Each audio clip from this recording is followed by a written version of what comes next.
ক্যাসেটটি প্রযোজনা ও পরিবেশনায় আল Arab enterprise. এখানেই সকল প্রকার ইসলামী সিডি বিসিডি অডিও ভিডিও পাইকারি ও খুচরা মূল্যে বিক্রি করা হয়। আল আরব এন্টারপ্রাইজ 46 মাদ্রাসা market, Hathazari, Chattogram. Phone number 018118 701057। ونستغفره ونعوذ بالله من شرور أنفسنا ومن سيئات أعمالنا من يهده الله فلا مضل له ومن يضلله فلا هادي له وأشهد أن لا إله إلا الله وأشهد أن محمدا عبده ورسوله اللهم صل على محمد وعلى آل محمد كما صليت على إبراهيم وعلى آل إبراهيم إنك حميد مجيد اللهم بارك على محمد وعلى آل محمد كما باركت على إبراهيم وعلى آل إبراهيم إنك حميد مجيد فقد قال تعالى في كلامه المجيد وفرقان الحميد أعوذ بالله من الشيطان الرجيم بسم الله الرحمن الرحيم فاذكروني أذكركم واشكروا لي ولا تكفرون صدق الله العظيم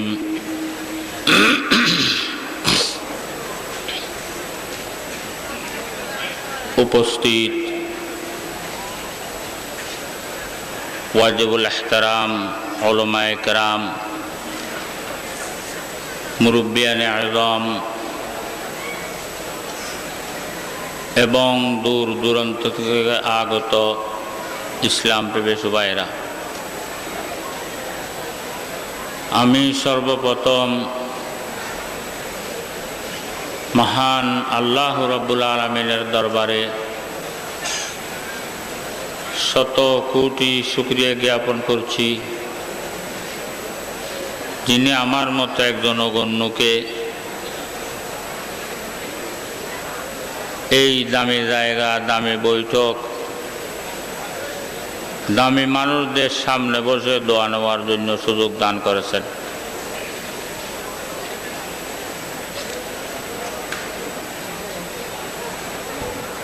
না হয় আমাদের মতো কত মানুষ কত কাজে ব্যস্ত, কেহ বাজারে ঘোরাফেরা করে সময় নষ্ট করতেছে, কেহ রেডিওর গান শুনতেছে,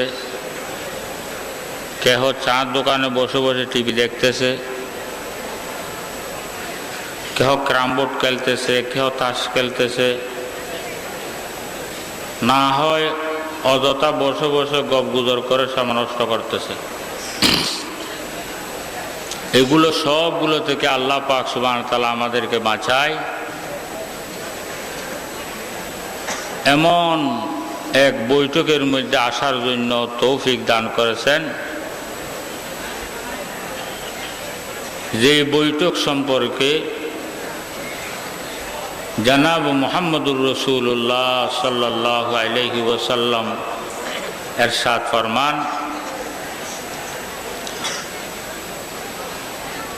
আমরা যে যত দূর থেকে এই বৈঠক পর্যন্ত এসেছি অত দূর জায়গা আমরা বেহেশতের দিকে কাছে করে নিয়েছি। তাহলে এই দামি বৈঠকের মধ্যে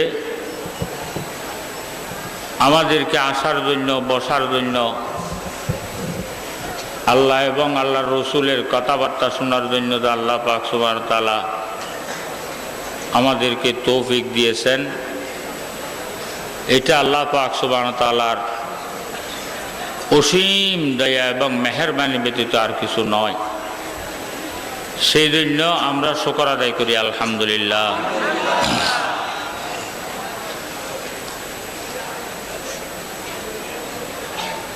আমি যে আয়াত শরীফ তেলাওয়াত করেছি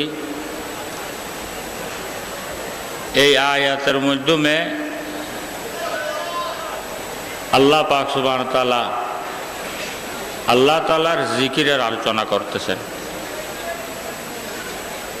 জিকির এটা আরবি শব্দ, কোরআনের মধ্যে এই জিকির বহু মানার মধ্যে ইস্তেমাল হয়েছে, অন্য জায়গার মধ্যে অন্য মানার মধ্যেও ইস্তেমাল হয়েছে। যেমন অন্য আয়াতের মধ্যে আল্লাহ পাক সুবহানাহু ওয়া তাআলা বলতেছেন, ইন্না নাহনু নাযালনা যিকরা ওয়া ইন্না লাহু লাহাফিজুন। এখানে যে জিকির শব্দ আসছে এই জিকিরের অর্থ হলো যে আল্লাহ তাআলার কোরআন। তা আমরা যে জিকির নিয়ে আলোচনা করতে যাচ্ছি এই জিকিরের অর্থ হলো যে আল্লাহ তাআলার স্মরণ। আমি যে আয়াত শরীফ তেলাওয়াত করেছি মুফাসসিরিন একরামগণ এই আয়াতের 7টা তাফসীর করেছেন। প্রথম তাফসীর করতেছেন আল্লাহ পাক সুবহানাহু ওয়া তাআলা ফরমান, হে আমার বান্দারা, তোমরা যদি আমাকে স্মরণ করো আমি আরশওয়ালা খোদা তোমাদেরকে স্মরণ করব। তোমরা যদি চুপে চুপে আমাকে স্মরণ করো আমি আরশওয়ালা খোদা তোমাদেরকে চুপে চুপে স্মরণ করব। তোমরা যদি এই ধরনের প্রকাশ্য কোনো মজলিসের মধ্যে আমাকে স্মরণ করো, কদ এর থেকে দামি মজলিস ফেরেশতাদের মজলিসের মধ্যে আমার আরশের উপরে আমি তোমাদেরকে স্মরণ করব। তাহলে দেখেন মুমিনের জন্য, বান্দার জন্য আল্লাহ তাআলার স্মরণ থেকে বড় নিয়ামত আর কিছু হতে পারে? একটু আমরা চিন্তা করি। ধরেন বাংলাদেশের প্রধানমন্ত্রী যদি সংসদের মধ্যে কারো আলোচনা করে তাহলে মানুষ সেটার সমাজের মধ্যে দাম বেড়ে যায় না? রোডে হাঁটার সময় মানুষ সালাম করে, কোনো মেলা মজলিসের মধ্যে গেলে একে উপরের স্থানে বসায়, কেহ জিজ্ঞেস করলে উনি মেম্বারও নয়, চেয়ারম্যানও নয়, এমপিও নয়, ওনাকে কেন এত সম্মান করতেছে? উত্তরে বলে কি, যদিও ওনার কাছে কোনো ক্ষমতা নাই, মেম্বারও নয়, চেয়ারম্যানও নয়, এমপিও নয়, কিন্তু আমাদের এলাকার মধ্যে সব সাইতে উনি দামি ব্যক্তি। কেমনে? প্রধানমন্ত্রী সংসদের মধ্যে বসে তার আলোচনা করে, এরকম বলে না মানুষ? তাইলে যারা বাংলাদেশের মানচিত্র দেখেছেন তারা বুঝতে পারবেন বাংলাদেশটা মানচিত্রের মধ্যে কত বড় দেশ। একটা আঙ্গুলের ফ্যাটের মতো দেশ না? এত ছোট একটা দেশ আমাদের দেশের উপর আমাদের দেশের নামটাও লেখা যায় না, অত ছোট্ট একটা দেশ। এক দেশ থেকে লেখা শুরু হয়, আরেক দেশের মধ্যে গিয়ে শেষ হয়। আমাদের দেশের মধ্যে আমাদের দেশের নামটাও আসে না। তাহলে এই আঙ্গুলের ফ্যাটের মতো ছোট্ট একটা দেশের প্রধানমন্ত্রী যদি সংসদের মধ্যে বসে কারো আলোচনা করে, তাহলে এলাকার মধ্যে ওনার দাম, দেশের মধ্যে ওনার দাম যদি এত বেড়ে যায়,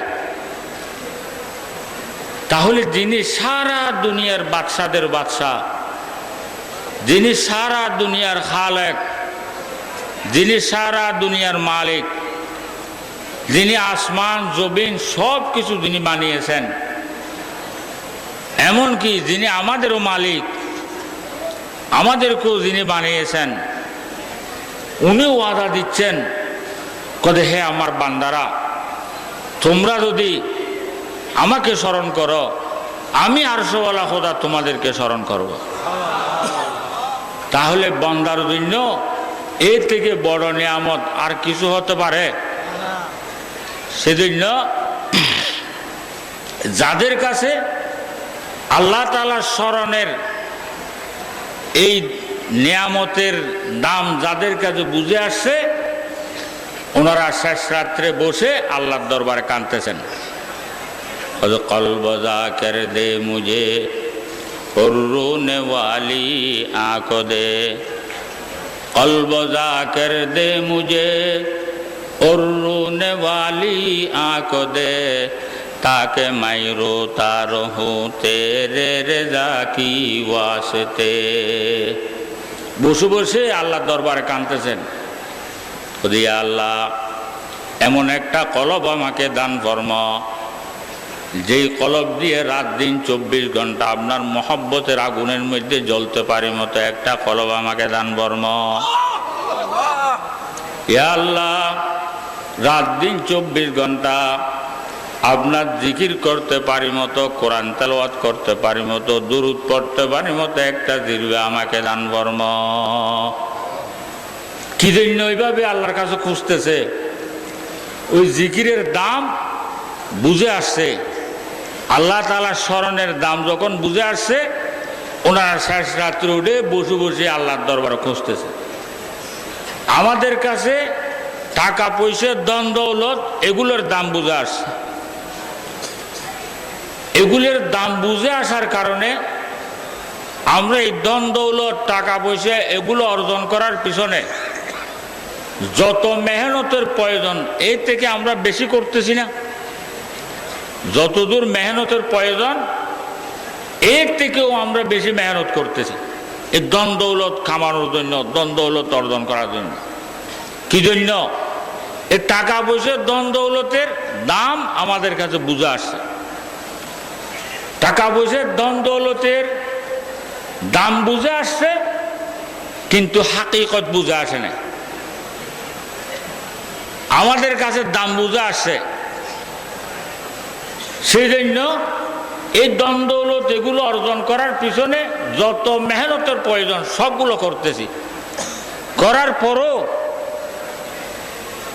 আরো যদি এর থেকে বেশি কিছু থাকে ওগুলো করতেছি।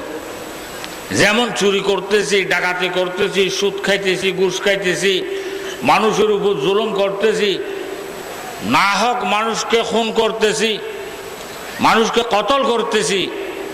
এগুলো সবগুলো করতেছি যে কি জন্য? এর টাকা পয়সা ধন দৌলত এগুলো কামানোর জন্য, এগুলো অর্জন করার জন্য। কি জন্য? দাম বুঝে আসছে, হাকিকত বুঝে আসেনি। যাদের হাকিকত বুঝে আসছে এই ধন দৌলতের, আমরা টাকা পয়সার ধন দৌলত এগুলোর জন্য যত মেহনতের প্রয়োজন সবগুলো করতেছি। আবার যদি সময় হয় মসজিদ বা মশাল্লার উপর দাঁড়ানোর জন্য যদি আল্লাহ তাআলা সুযোগ দেয়, আবার মসজিদের মধ্যে নামাজ শেষে, মশাল্লার মধ্যে নামাজ শেষে দাঁড়িয়ে আল্লাহ তাআলার কাছে আবার টাকা পয়সা ধন দৌলত এগুলো আল্লাহ তাআলার কাছে আমরা চাই, প্রার্থনা করি। ঠিক না? বসে বসে আল্লাহর কাছে আল্লাহ আমাকে দ্বন্দ্ব দৌলত দান ফরম, জাগা জমি দান ফরম, বিল্ডিং দান ফরম। আমরা আল্লাহর কাছে চাই না। কি জন্য? ও দাম বুঝে আসছে, হাকিকত বুঝে আসে না। আর যাদের কাছে হাকিকত বুঝে আসছে ওনারা শেষ রাত্রে উঠে আল্লাহর দরবারে বসে বসে এই দুনিয়া থেকে ফানা চাইতেছে, দুনিয়া থেকে বসে বসে আল্লাহর কাছে ফানা চাইতেছে। আমরা দুনিয়ার জন্য মরতেছি আর এরা দুনিয়ার থেকে ফানা চাইতেছে। হযরত নানুরুল রহমতুল্লাহ আলাই, আব্বাজান রহমতুল্লাহ আলাই শেষ রাত্রে উঠে বসে বসে আল্লাহর দরবারে কাঁদতেন। जिसे चाहे तू दे दुनिया की दौलत, जिसे चाहे तू दे दुनिया की दौलत, हमें मस्त इबादत कर खुदाया। हजी আল্লাহ যে যেটা চায় তাকে সেটা দান করো, যে জায়গা চায় তাকে জায়গা দান করো, যে বিল্ডিং চায় তাকে বিল্ডিং দান করো, যে টাকা পয়সা চায় তাকে টাকা পয়সা দান করো। ইয়া আল্লাহ ওগুলো থেকে আমি ফানা চাইতেছি, ওগুলো থেকে আমি ফানা চাইতেছি, এ টাকা পয়সা ধন দৌলত এগুলো থেকে আমি ফানা চাইতেছি। ইয়া আল্লাহ এগুলো আমাকে দিও না, ইয়া আল্লাহ এগুলো আমাকে দিও না। ইয়া আল্লাহ আপনি দয়া করে মেহেরবানি করে আমার নামটা একটু আপনার বান্দার লিস্টের মধ্যে উঠাইয়া দাও। দেখুন আমরা টাকা পয়সার জন্য কত মেহনত করতেছি, রৌদ্রের মধ্যে হিঁচতেছি, বৃষ্টির মধ্যে ভিজতেছি, চুরি ডাকাতি যত কিছু আছে সবগুলো করতেছি টাকা পয়সার ধন দৌলত এগুলো অর্জন করার জন্য, এগুলো কামানোর জন্য। আর এরা ফানা চাইতেছে। जिसे चाहे तू दे दुनिया की दौलत, हमें मस्त इबादत कर खुदाया। जमींदारी नहीं हमको जरूरत, गुलाम अपना बना हमको खुदाया। দেখেন হজি আল্লাহ জমিদারির দরকার নাই, বিল্ডিং এর প্রয়োজন নাই, মিল কারখানা ফ্যাক্টরির প্রয়োজন নাই, টাকা পয়সা ধন দৌলত এগুলোর প্রয়োজন নাই। ইয়া আল্লাহ এগুলো থেকে আমি ফানা চাইতেছি, এগুলো থেকে আমি ফানা চাইতেছি। ইয়া আল্লাহ আপনি দয়া করে মেহেরবানি করে আমার নামটা একটু আপনার বান্দার লিস্টের মধ্যে উঠাইয়া দাও।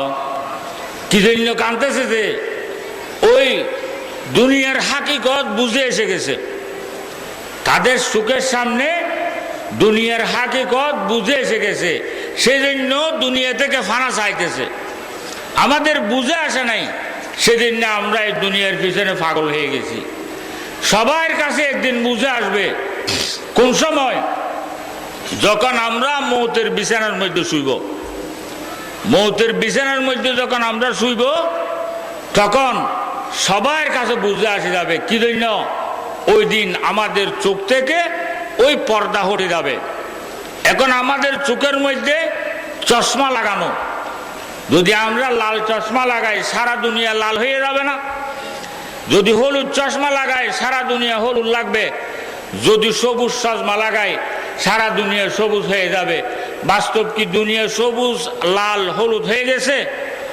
আপনি যখন লাল চশমা হলুদ চশমা চোখ থেকে খুলবেন ওই দেখবেন যে প্রত্যেক জিনিস যেটা যেভাবে সেভাবে আছে, কোনটা হলুদ আর লাল হয় নাই।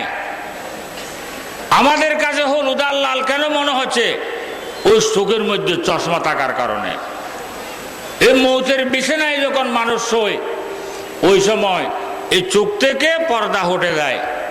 কিতাবের মধ্যে আছে আপনার ৬০-৭০ বছরের হায়াতের যতগুলো করণীয় আপনি করেছিলেন সবগুলো চোখের সামনে চলে আসে।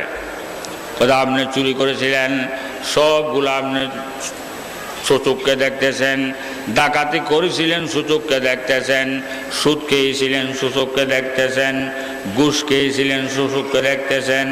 মানুষের উপর জুলুম করেছিলেন, সুযোগকে দেখতেছেন। শিরিক করেছিলেন, সুযোগকে দেখতেছেন। বেদাত করেছিলেন, সুযোগকে দেখতেছেন। সবগুলো আপনার চোখের সামনে চলে আসবে। টিভির পর্দার মতো একটার পর একটা আপনার চোখের সামনে দিয়ে যাইতে থাকবে, সবগুলো আপনার চোখের সামনে দেখবেন। আবার যেগুলা আপনি নেক কাজ করেছিলেন, সাওয়াবের কাজ করেছিলেন, ভালো কাজ করেছিলেন, ওগুলো চোখের সামনে চলে আসবে। আপনি 5 ওয়াক্ত নামাজ জামাতের সাথে পড়েছিলেন, ওগুলো দেখবেন, নিজের সুযোগকে দেখবেন। সত্য বলেছিলেন, ওগুলো সুযোগকে দেখবেন। আপনি ঘুষ খান নাই, সুদ খান নাই, ওগুলো সুযোগকে দেখবেন। বেদাত করেন নাই, শিরিক করেন নাই, তৌহিদের উপর আপনি মজবুত ছিলেন, ওগুলো সুযোগকে দেখবেন। কোরআন তেলাওয়াত করেছিলেন, ওগুলো সুযোগকে দেখবেন। বসে বসে দুরূদ শরীফ পড়েছিলেন, সাল্লাল্লাহু আলাইহি ওয়াসাল্লাম, সাল্লাল্লাহু আলাইহি ওয়াসাল্লাম, সাল্লাল্লাহু আলাইহি ওয়াসাল্লাম, এগুলো সুযোগকে দেখবেন। শেষ রাত্রে উঠি তাহাজ্জুদের নামাজ পড়েছিলেন, ওগুলো সুযোগকে দেখবেন। তাহাজ্জুদের নামাজ পড়ে বসে বসে আল্লাহর জিকির করেছিলেন, লা ইলাহা ইল্লাল্লাহ, লা ইলাহা ইল্লাল্লাহ, লা ইলাহা ইল্লাল্লাহ, লা ইলাহা ইল্লাল্লাহু মুহাম্মাদুর রাসূলুল্লাহ সাল্লাল্লাহু আলাইহি ওয়াসাল্লাম। জিকির করেছিলেন, ওগুলো সুযোগকে দেখবেন। বসে বসে গুনাহকে সামনে রেখে বসে বসে শেষ রাত্রে উঠে আল্লাহর দরবারে কান্নাকাটি করেছিলেন, গুনাহ মে সারি ওমর গুজারি, আয় মেরে মৌলা আয় মেরে বারি, क्या हशर होगा दहशत तारी, ऐ मेरे मौला ऐ मेरे बारी, किसको पुकारे तेरे बिकारी, ऐ मेरे मौला ऐ मेरे बारी। বসে বসে ওগুলো সবগুলো চোখের সামনে দেখবেন। যখন এই 60-70 বছর হায়াতের করণীয় সবগুলো যখন চোখের সামনে চলে আসে, ওই সময় বুঝে এসে যায় এখন আমি যে কঠিন সফরের মধ্যে রওনা হচ্ছি, ওই সফরের মধ্যে আমার স্থানটা কোথায় হবে, আমার ঠিকানাটা কোথায় হবে, সেইটা বুঝে এসে যায়। বুঝে যখন এসে যায়, ওই সময় এই পাগলের মতো চোখকে ঘুরাইতে থাকে, একবার এদিকে তাকায়, একবার এদিকে তাকায়, একবার এদিকে তাকায়। পাশে যারা বসা আছে তারা মনে করতেছে ছেলেকে দেখার জন্য মন চাচ্ছে, মেয়েকে দেখার জন্য মন চাচ্ছে। এক একজনকে নিয়ে পাশে দাঁড়ায়। যাদের বুঝে আসছে ওনারা বলতেছেন যে ওই সময় কাউকে দেখার জন্য মন চাচ্ছে যে নয়। দরুদি ওয়ারো পে হসরত সে নজর করতে হ্যাঁ, দরুদি ওয়ারো পে হসরত সে নজর করতে হ্যাঁ, खुश रहो ऐ अहले वतन हम तो सफर करते हैं। ওই সময় কাউকে দেখার জন্য মন চাচ্ছে নয়, ওই সময় প্রত্যেক জিনিসের দিকে তাকায় তাকায় সে আফসোস করতে থাকে। একবার বিবি বাচ্চার দিকে তাকায় আফসোস করতে থাকে, হে আমার বিবি বাচ্চারা, তোমাদেরকে ইজ্জতি বানানোর জন্য, তোমাদেরকে সম্মানী বানানোর জন্য আমি চুরি করেছিলাম, ডাকাতি করেছিলাম, সুদ খেয়েছিলাম, ঘুষ খেয়েছিলাম, মানুষের উপর জুলুম করেছিলাম, মানুষের হক গজব করেছিলাম, রৌদ্রের মধ্যে হেজেছিলাম, বৃষ্টির মধ্যে বেজেছিলাম, 70 ওয়াক্ত নামাজ আমি কজা করেছিলাম। এগুলো সবগুলো করেছিলাম যে তোমাদেরকে ইজ্জতি বানানোর জন্য, তোমাদেরকে সম্মানী বানানোর জন্য। তোমাদেরকে ইজ্জতি বানাইতে বানাইতে, সম্মানী বানাইতে বানাইতে আমাকে যে আল্লাহ পাক সুবহানাহু ওয়া তাআলা 70 বছর দামি হায়াত দিয়েছিল, ওইগুলো সবগুলো আপনাদের পিছনে আমি খরচ করে ফেলেছি। কত সবগুলা আপনাদের পিছনে আমি খরচ করে ফেলেছি।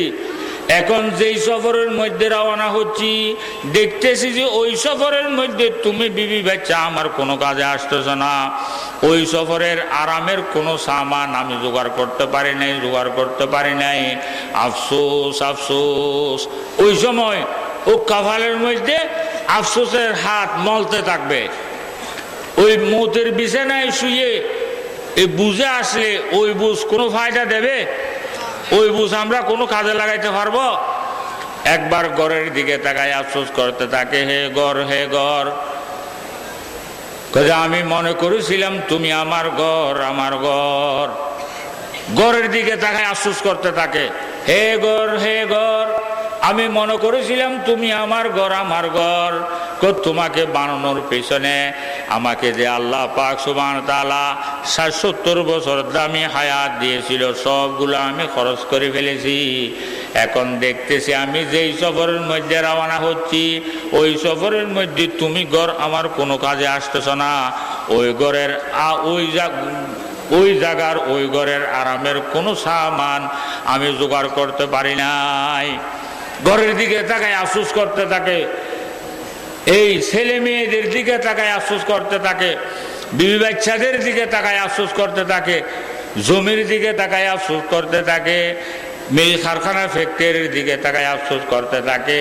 ওই সময় আফসোস করলে ওই আফসোস আর কোনো কাজে আসবে? কোনো ফায়দা দেবে? কোনো ফায়দা দেবে না।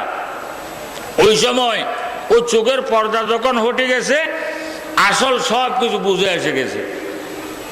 এখন চশমা যখন নামায় ফেলছি, সবগুলো ঠিকভাবে দেখা যাচ্ছে। দেখতেছে যে জমিও বেকার, কোনো কাজে আসতেছে না, বিল্ডিংও বেকার, কোনো কাজে আসতেছে না, ছেলে মেয়ে বিবি বাচ্চা ওইগুলো বেকার, কোনো কাজে আসতেছে না, বুঝে আসে যাচ্ছে। এখন আমাদের বুঝে আসতেছে না বিদায় ওগুলোর পিছনে আমরা আমাদের কত দামি হায়াত সবগুলো আমরা খরচ করে ফেলতেছি, ঠিক না? বুঝে আসবে কোন সময়? মৌতের সময়। ওই সময় বুঝে এসে যাবে। যখন বুঝে এসে যাবে ওই সময় আফসোস করলে ওই আফসোস কোনো কাজে লাগাইতে পারবো? কোনো কাজে আসবে না। এই যাদের কাছে এই দুনিয়ার হাকিকত বুঝে এসে গেছে, হায়াত থাকতে যাদের কাছে এই দুনিয়ার হাকিকত বুঝে এসে গেছে, ওনারা বসে বসে এই আল্লাহর দরবারে কাঁদতেছেন। কলব জাকের দে মুঝে और रोने वाली आंखों दे, कल्ब जाकर दे मुझे और रोने वाली आंखों दे, ताकि मैं रोता रहूं तेरे रज़ा की वास्ते। বসে বসে আল্লাহর দরবারে কাঁদতেছেন, খোদি আল্লাহ এই দুনিয়ার দাঁড়িয়ে আমার দরকার নাই, না যা পাশে নজর মন সে হু নিসবত, हमें मस्ते इबादत कर खुदाया, न जा पासे नजर मन से हु निस्बत, हमें उस्साक काबा कर खुदाया, न अमरीका न लंदन से हु उल्फत, हमें मस्ते मदीना कर खुदाया। দেখেন আমরা যেগুলোর জন্য পাগলামি করতেছি, এরা সবগুলো থেকে ফানা চাইতেছে। ওগুলো দিও না, जिसे चाहे तुझे दुनिया की दौलत, हमें मस्त इबादत कर खुदाया। খোদি আল্লাহ যে যেটা চায় তাকে সেটা দান করো, যে জমি চায় তাকে জমি দান করো, যে বিল্ডিং চায় তাকে বিল্ডিং দান করো। ইয়া আল্লাহ যে মিল কারখানা ফ্যাক্টরি চায় তাকে মিল কারখানা ফ্যাক্টরি দান কর্ম। ইয়া আল্লাহ আমি ওগুলো থেকে ফানা চাইতেছি, ওগুলো আমাকে দিও না, ওগুলো আমাকে দিও না, ওগুলো আমি চাই না। ইয়া আল্লাহ আমি চাইতেছি আমার নামটা একটু আপনার বান্দার লিস্টের মধ্যে উঠায়া দাও। দেখেন কিভাবে তাদের কাছে বুঝে আসছে। আমরাও বুঝবো কোন সময় ওই মৌতের বিছানার মধ্যে শোয়ার পর আমাদেরও বুঝে আসবে মৌতের বিছানায় শুয়ে। আর এরা ওই হায়াত থাকতে তাদের কাছে বুঝে এসে গেছে কি জন্য ও দুনিয়ার হাকিকত তাদের চোখের সামনে চলে আসছে, সেজন্য দুনিয়া থেকে ফানা চাইতেছে, সেই জন্য আল্লাহর আরশরা বসে বসে আল্লাহর দরবারে কষতেছেন। कल्ब जाकर दे मुझे और रोने वाली आंखों दे, कल्ब जाकर दे मुझे और रोने वाली आंखों दे, ताकि मैं रोता रहूं तेरे रज़ा की वास्ते। সেজন্য ভাইরা এই উঠায় বসায় চলায় ফিরে ঘুমে চেতনে সব সময় এই আল্লাহ জিকিরের মধ্যে থাকবেন, আল্লাহর স্মরণের মধ্যে থাকবেন। আল্লাহর জিকিরের মধ্যে কি মজা, আল্লাহর জিকিরের মধ্যে কি মজা। আপনি আল্লাহর জিকির করলে না বুঝে আসবে। মিষ্টি যে খাই নাই তার কাছে মিষ্টির মজা বুঝে আসবে। মিষ্টি মিষ্টি মিষ্টি আপনাকে জিকির করতে হবে। মিষ্টি যখন আপনি মুখের মধ্যে দিবেন আর জিকির করতে হবে, মিষ্টির মজা বুঝে আসে যাবে না। আবার মিষ্টির মজা আপনার কাছে বুঝে আসার পর আপনি কাউকে বুঝাইতে পারবেন মিষ্টির মজাটা কিরকম, বুঝানো সম্ভব হবে। আপনি উপভোগ করতে পারবেন, কাউকে বুঝাইতে পারবেন না। সেই জন্য যাদের বুঝে আসে ওনারা প্রচণ্ড শীতের মধ্যে আরামের বিছানে ওনাদেরকে কোনোদিন বাঁধি রাখতে পারে না, আরামের ঘুমে ওনাদেরকে কোনোদিন বাঁধি রাখতে পারে না।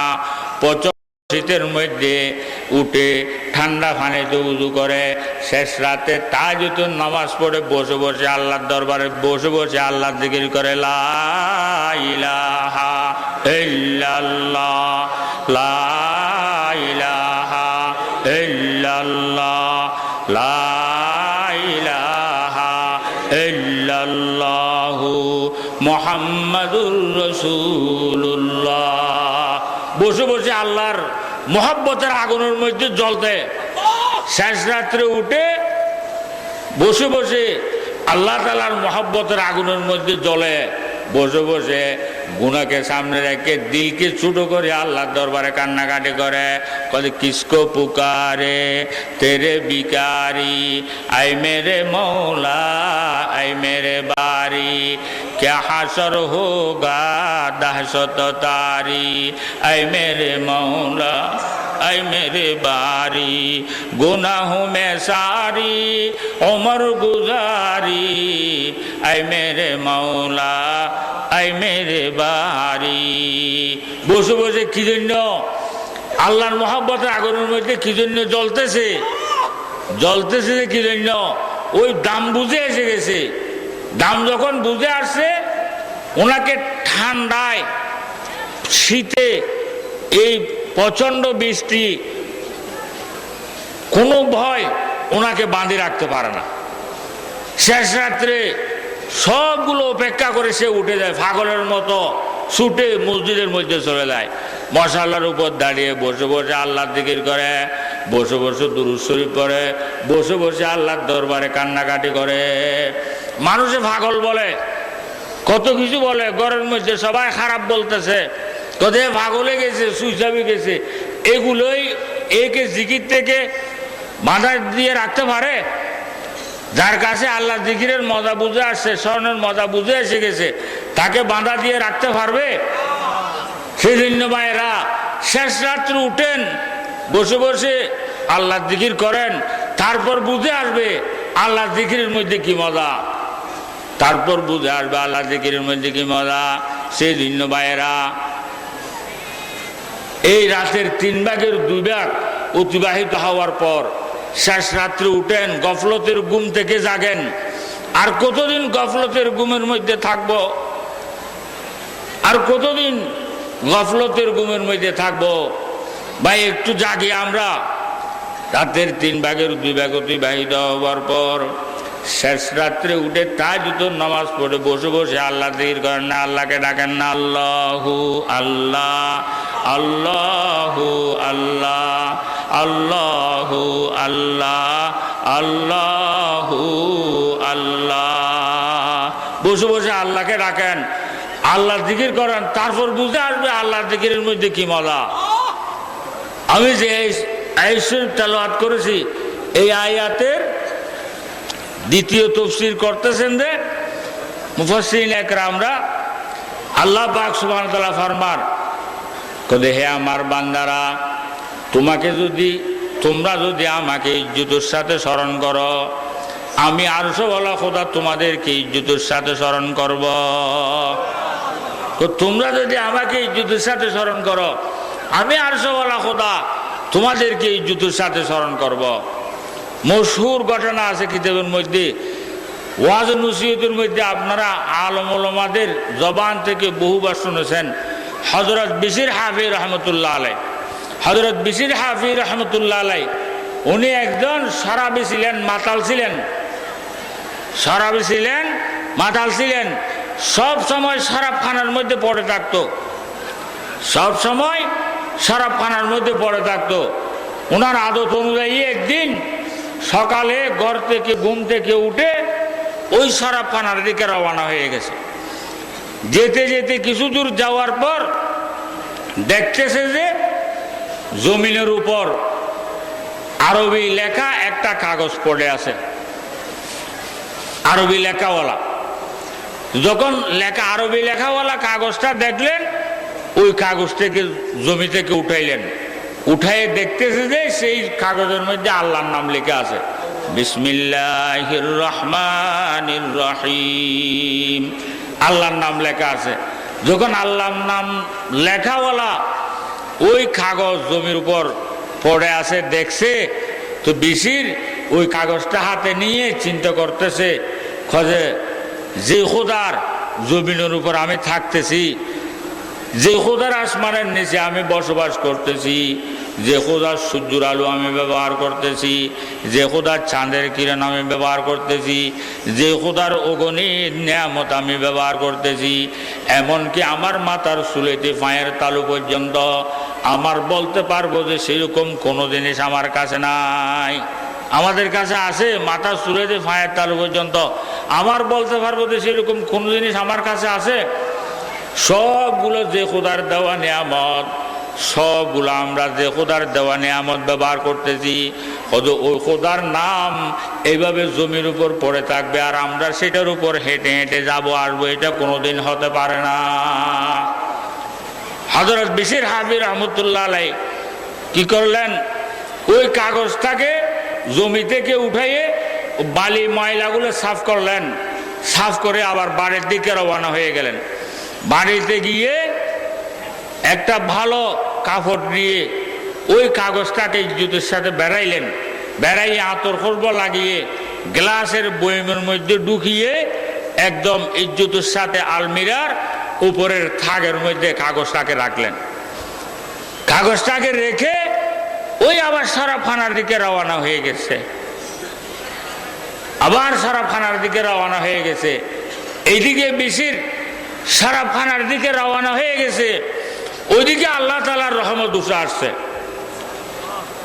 আল্লাহ তাআলা ওই যুগের সর্বশ্রেষ্ঠ বুজুর্গ জুনায়েদ বাগদাদী রহমতুল্লাহ আলাইহির কাছে অর্ডিন্যান্স জারি করতেছে, হে জুনায়েদ, তুমি অমুক জায়গার মধ্যে যাও, অমুক জায়গার মধ্যে গিয়ে আমার একটা বান্দা আছে বিশির, তাকে তুমি শরাবখানা থেকে বের করো।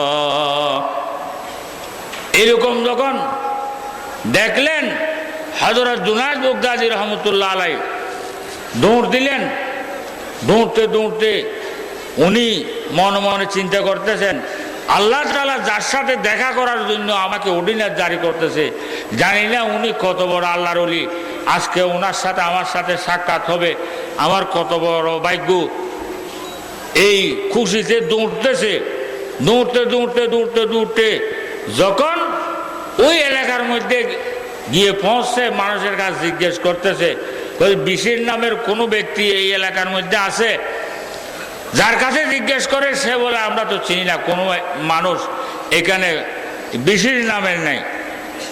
জিজ্ঞেস করতে করতে করতে করতে একজন মানুষ বলতেছে, কয় যে হুজুর, আপনি হইলেন বড় আলেম, বড় আল্লাহর ওলি, আমাদের এলাকার মধ্যে সবাই আপনাকে ইজ্জত করে, সম্মান করে, সবাই আপনাকে চিনে, কিন্তু আপনি যে বিশিরকে তালাশ করতেছেন, আপনার সাথে ওই রকম দামি বিশির তো এখানে কাউকে দেখতেছি না। কয় যে একজন বিশির আছে, সে তো বেদামি লোক। কত কোথায়? কত অমুক শরাবখানার মধ্যে পড়ে থাকে, মাতাল, রাত দিন শরাব খাইয়ে মাতাল হয়ে শরাবখানার মধ্যে পড়ে থাকে। কত কোনখানে? কত অমুক জায়গার মধ্যে, অমুক শরাবখানার মধ্যে। এই কথা শোনার পর হযরত জুনায়েদ বাগদাদী রহমতুল্লাহ আলাইহি বলতেছেন, কোথায় আমাকে একটু দেখায় দাও। যখন দেখাই দিয়েছে জুনায়েদ বাগদাদী রহমতুল্লাহ আলাই ওই শরাবখানার দিকে দৌড় দিছে, দৌড়ে গিয়ে শরাবখানার দরওয়ানের কাছে জিজ্ঞেস করতেছে, হে দরওয়ান, শরাবখানার মধ্যে বিশির নামের কোনো আল্লাহর বান্দা আছে কিনা? কোনো ব্যক্তি আছে আল্লাহর বান্দা আছে বিশির নামের? দরওয়ান বলতেছে, হুজুর বিশির নামের একজন তা আছে শরাবখানার ভিতর, কত ওনাকে আমি ডাকছি বলি বলো। দরওয়ান গিয়ে বিশিরকে বলতেছে, হে বিশির, জুনায়েদ বাগদাদী রহমতুল্লাহ আলাই আমাদের শরাবখানার দরজার মধ্যে দাঁড়ানো, তোমাকে ডাকতেছে। এই কথা বলার সাথে সাথে বিশির গরম হয়ে গেছে, রাগান্বিত হয়ে গেছে, রাগ করে বলতেছে, তোমার দেমাগ কোনো খারাপ হয়ে গেছে নি? তুমি কোথায় জুনায়েদ একজন আল্লাহর ওলি, বড় বুজুর্গ, বড় আলেম, আমাদের এলাকার মধ্যে সব চাইতে দামি মানুষ, আর আমি হইলাম শরাবি, শরাবখানার মধ্যে মাতাল হয়ে পড়ে থাকি, আমার সাথে জুনায়েদের সাথে কি সম্পর্ক? জুনায়েদ কেন আমাকে তালাশ করবে? তুমি ভুল শুনছ, তুমি আবার গিয়ে জিজ্ঞেস করো। এই কথা বলার পর ওই দরওয়ান আবার দৌড় দিয়েছে, দৌড়ে গিয়ে ওই বিশির যেগুলো বলছে ওগুলো জুনায়েদকে বলছে। জুনায়েদকে বলার পর জুনায়েদ বাগদাদী রহমতুল্লাহ আলাই দরওয়ানকে বলতেছেন, হে দরওয়ান, তুমি গিয়ে বলো আমি এই শরাবি মাতাল এই বিশিরকে তালাশ করতেছি, ডাকতেছি। এই কথা বলার পর ওই দরওয়ান গিয়ে ওই বিশিরকে বলছে, আপনাকে ডাকতেছে। এই কথা বলার পর বিশির আসছে দরজার মধ্যে, এসে সালাম দিয়েছে। সালাম দিলেন হযরত জুনায়েদ বাগদাদী রহমতুল্লাহ আলাইকে। সালাম দেওয়ার পর জিজ্ঞেস করতেছে, হে জুনায়েদ, আপনি হলেন একজন বড় আলেম, বড় বুজুর্গ, আমি হইলাম একজন শরাবি মাতাল, আপনার সাথে আমার সাথে কি সম্পর্ক? আপনি কেন আমাকে ডাকতেছেন? হযরত বিশির হাবি রহমতুল্লাহ আলাই এই কথা বলার সাথে সাথে হযরত জুনায়েদ বাগদাদী রহমতুল্লাহ আলাই বলতেছেন, হে বিশির, তোমাকে আমি ডাকতেছি না, আরশওয়ালা খোদা তোমাকে ডাকতেছে। আরশওয়ালা খোদা তোমাকে ডাকতেছে। এই কথা বলার সাথে সাথে হযরত বিশির হাবি রহমতুল্লাহ আলাই কিতাবের মধ্যে লিখতেছে, সাথে সাথে এই শরাবখানার দরজার মধ্যে সেজদার মধ্যে পড়ে আল্লাহর দরবারে কান্না আরম্ভ করে দিয়েছেন। ছোড়ে দি কিস্তি তেরি রহমত কি দরে, छोड़ दी किश्ती तेरी रहमत की दरिया देख कर आ पड़ा हूँ दर पे तेरे रहमत की सहारा देख कर। বসে বসে আল্লাহর দরবারে কাঁদতেছেন, সেইটার মধ্যে পড়ে কান্না আরম্ভ করে দিয়েছেন। ওই छोड़ दी किश्ती तेरी रहमत की दरिया देख कर आ पड़ा हूँ दर पे तेरे रहमत की सहारा देख कर। हमारी गुनाह से बलर्जद जमीन वो लेकिन तू ही है गफूरुर रहीम। বসে বসে আল্লাহর দরবারে সেইটার মধ্যে পড়ে কান্না আরম্ভ করে দিয়েছেন। হযরত জুনায়েদ বাগদাদী রহমতুল্লাহ আলাই বিশিরকে বলতেছে, হে বিশির, তুমি মাথা উঠাও, মাথা উঠাও। বিশির বলতেছে, হে জুনায়েদ, আমি সেইটার মধ্যে পড়ছি, অতক্ষণ পর্যন্ত আর মাথা উঠাবো না যতক্ষণ পর্যন্ত আরশওয়ালা খোদা আমার সমস্ত গুনাহ সবগুলো মাফ করে দিয়েছেন, এটা আমার কানে না শুনে অতক্ষণ পর্যন্ত আর আমি মাথা উঠাবো না। এ কাঁদতেছে, কাঁদতে কাঁদতে কথা আসমান থেকে গায়েবী আওয়াজ আসতেছে, হে বিশির, তুমি মাথা উঠো, মাথা উঠাও, তোমার জীবনের সমস্ত গুনাহ আমি মাফ করে দিলাম। কি জন্য? তুমি আমাকে ইজ্জতের সাথে স্মরণ করেছ, আমার নামকে তুমি জমি থেকে উঠে তোমার মাথা পর্যন্ত উঠে এসো, ইজ্জতের সাথে স্মরণ করেছ। ওই আলমিলের উপরের থাকের মধ্যে রাখছে, মাথা পর্যন্ত উঠে নাই জমি থেকে। তুমি আমার নামকে ইজ্জতের সাথে স্মরণ করেছ, জমি থেকে উঠেই তুমি মাথা পর্যন্ত, তোমার মাথা পর্যন্ত উঠেছ, এর পরিবর্তে আমি আরশওয়ালা খোদা তোমার নামকে আমি জমি থেকে আমার আরশের উপর উঠাইয়া নিলাম। আজ থেকে আর তুমি শরাবে বিশিল নয়। হযরত জুনায়েদ বাগদাদী রহমতুল্লাহ আলাইহিকে বলতেছেন, হে জুনায়েদ, তুমি আজ থেকে এই বিশিরের মাথার উপর বেলায়েতে তাজ পরাইয়া দাও। আজ থেকে এই বিশিরের হাতের মধ্যে লক্ষ লক্ষ মানুষ বিশিরের হাতের মধ্যে এই শরাবখানা থেকে তওবা করে শরাবখানা থেকে বের হইবে। আজ থেকে বিশিরের হাতের মধ্যে লক্ষ লক্ষ বেনামাজি নামাজি হবে, লক্ষ লক্ষ গুনাহগার আল্লাহওয়ালা হবে, আল্লাহর